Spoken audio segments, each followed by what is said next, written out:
The Turtle and His Bride. There was once a turtle who lived among a great many people of different kinds in a large camp near a big river which was born right up amongst the snows and flowed straightway south till it reached a sea where the water was always hot. There were many other turtles in the camp, and this turtle was kind and pleasant to them all, but he did not care for any of them very much and felt rather lonely. At last he built himself a hut and filled it with skins for seats, and made it as comfortable as any hut for miles around, and when it was quite finished, he looked about among the young women to see which of them he should ask to be his wife. It took him some time to make up his mind, for no turtle likes being hurried, but at length he found one girl who seemed prettier and more industrious than the rest, and one day he entered her home and said, "Will you marry me?"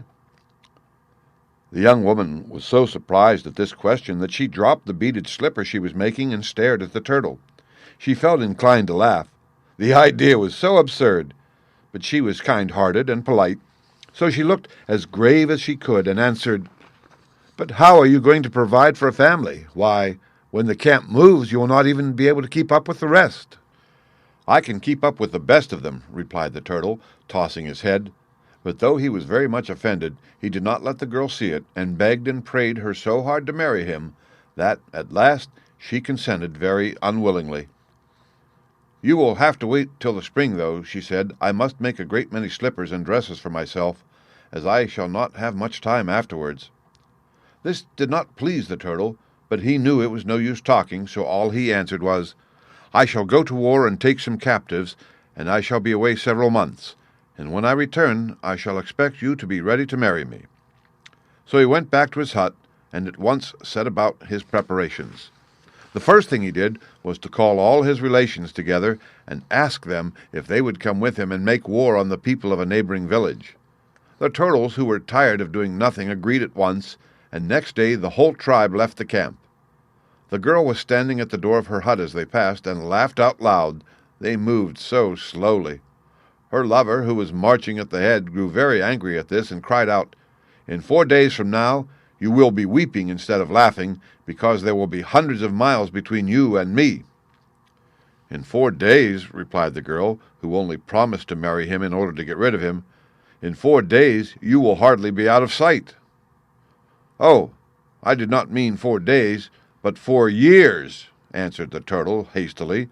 "Whatever happens, I shall be back by then." The army marched on till one day, when they felt as if they must have got half round the earth, though they were scarcely 4 miles from the camp, they found a large tree lying across their path. They looked at it with dismay, and the oldest among them put their heads together to see what was to be done. "Can't we manage to get past by the top?" asked one. "Why, it would take us years," exclaimed another. "Just look at all those tall, green branches spreading in every direction. If once we got entangled in them, we should never get out again." "Well, then, let us go round by the bottom," said a third. "How are we to do that when the roots have made a deep hole, and above that is a high bank?" replied a fourth. "No, the only way I can think of is to burn a large hole in the trunk." And this they did, but the trunk was very thick and would not burn through. "It is no use. We must give it up," they agreed at last. "After all, nobody need ever know. We have been away such a long while that we might easily have had all sorts of adventures." And so the whole company turned homewards again. They took even longer to go back than they had to come, for they were tired and footsore with their journey. When they drew near the camp, they plucked up their courage and began to sing a war song. At this, the villagers came flocking to see what spoils the turtles had won. But as they approached, each turtle seized someone by the wrist, exclaiming, "You are our spoils! You are our prisoners!" "Now that I have got you, I will keep you," said the leader, who had happened to seize his betrothed. Everybody was naturally very angry at this behavior, and the girl most of all, and in her secret heart she determined to have her revenge. But just at present the turtles were too strong, so the prisoners had to put on their smartest slippers and their brightest clothes and dance a war dance while the turtles sang. They danced so long that it seemed as if they would never stop, till the turtle who was leading the singing suddenly broke into a loud chant, "Whoever comes here will die, will die." At this, all the dancers grew so frightened that they burst through the ring of their captors and ran back to the village, the turtles following, very slowly. On the way, the chief turtle met a man who said to him, "That woman who was to have been your wife has married another man." "Is that true?" said the turtle. "Then I must see him."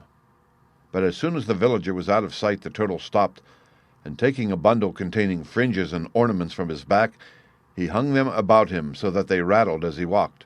When he was quite close to the hut where the woman lived, he cried out, "Here I am to claim the woman who promised to be my wife." "Oh, here is the turtle," whispered the husband hurriedly. "What is to be done now?" "Leave that to me. I will manage him," replied the wife. And at that moment the turtle came in and seized her by the wrist. "Come with me," he said sternly. "You broke your promise," answered she. "You said you would be back soon, and it is more than a year since you went. How was I to know that you were alive?" At her words, the husband took courage and spoke hastily.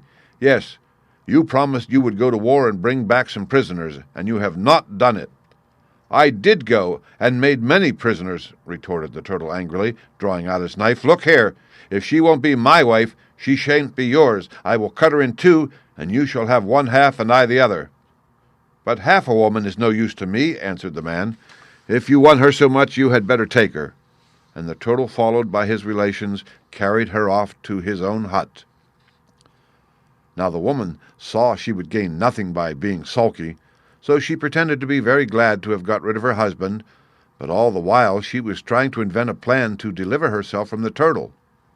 At length she remembered that one of her friends had a large iron pot, and when the turtle had gone to his room to put away his fringes, she ran over to her neighbor's and brought it back. Then she filled it with water and hung it over the fire to boil. It was just beginning to bubble and hiss when the turtle entered. "What are you doing there?" asked he, for he was always afraid of things that he did not understand. "Just warming some water," she answered. "Do you know how to swim?" "Yes, of course I do. What a question!" "But what does it matter to you?" said the turtle, more suspicious than ever. "Oh, I only thought that after your long journey you might like to wash. The roads are so muddy after the winter's rains. I could rub your shell for you till it was bright and shining again." "Well, I am rather muddy. If one is fighting, you know, one cannot stop to pick one's way. I should certainly be more comfortable if my back was washed." The woman did not wait for him to change his mind. She caught him up by his shell and popped him straight into the pot, where he sank to the bottom and died instantly. The other turtles, who were standing at the door, saw their leader disappear, and felt it was their duty as soldiers to follow him, and springing into the pot, died too. All but one young turtle, who, frightened at not seeing any of his friends come out again, went as fast as he could to a clump of bushes, and from there made his way to the river. His only thought was to get away as far as possible from that dreadful hut, so he let the river carry him where it was going itself, and at last, one day, he found himself in the warm sea, where, if he is not dead, you may meet him still. The end.